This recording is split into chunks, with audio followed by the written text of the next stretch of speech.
Hi, Dr. Ariane from the Movement Paradigm. Do you suffer from chronic allergies, eczema, or other skin issues, or even some digestive issues that seem to be continually unresolved, yet you've tried everything? You've tried topical things for your skin, you might have tried supplements, but you really just can't seem to get to the underlying root cause of why you're having a specific health condition. Perhaps you're suffering from some other kind of health condition or autoimmune disease.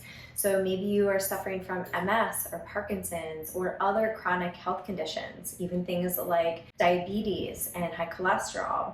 Well, performing an elimination diet or even a modified elimination diet can be a very powerful tool in uncovering some of the root causes of potential food triggers. Food triggers can be commonly overlooked as a potential driver for these specific health issues. So stay tuned for how to perform that.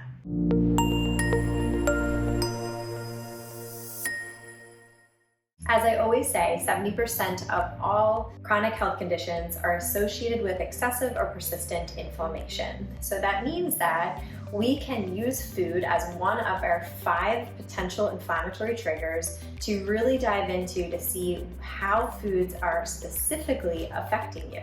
Let's first identify what the potentially inflammatory foods are. So we have gluten, dairy, corn, soy, peanuts, alcohol, sugar, processed meats, red meat, shellfish, coffee, chocolate. So all of these things can be potentially inflammatory for you.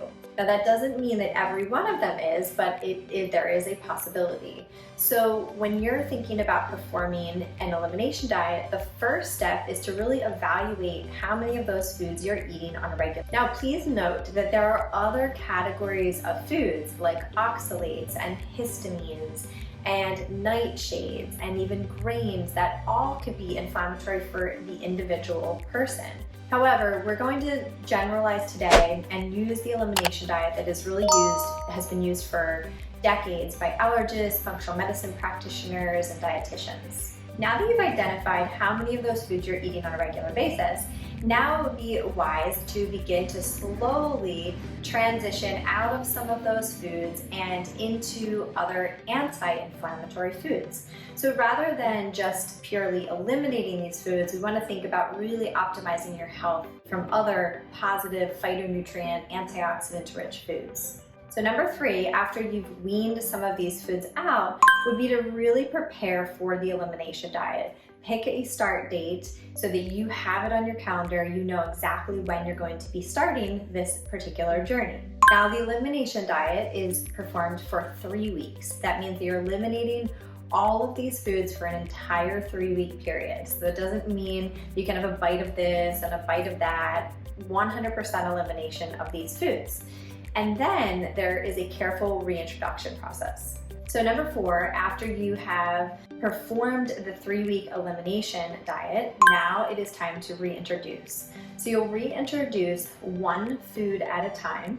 You'll introduce it twice in one day. For example, if you were having dairy, you would have yogurt in the morning and perhaps cheese at night. Then you would wait 3 full days after that without having any more dairy or any of the other foods that you've eliminated.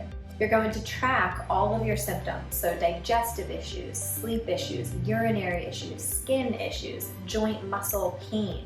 Any symptom that you could possibly have, you want to track. So this really gives you an idea of after those 4 days if that food is an issue for you.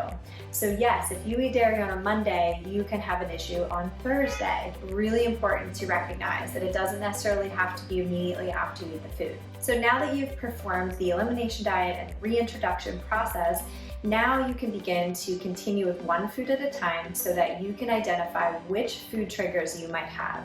What are the things that are causing your skin issues? What are the things that are causing your digestive system to be angry? You can really have control over what foods are driving your health issues.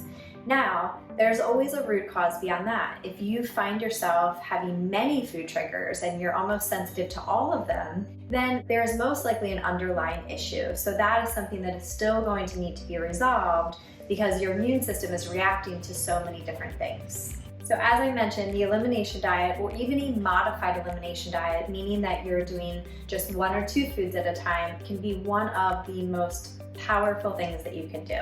And in my opinion, one of the simplest things that you can do. It gives you complete control and ownership over what you're putting in your body and what is appropriate for you. So I hope this was helpful. If it was, make sure to give it a like, give it a share, of course, and also subscribe to our YouTube channel, The Movement Paradigm, for weekly tips on mindset, nutrition, and movement.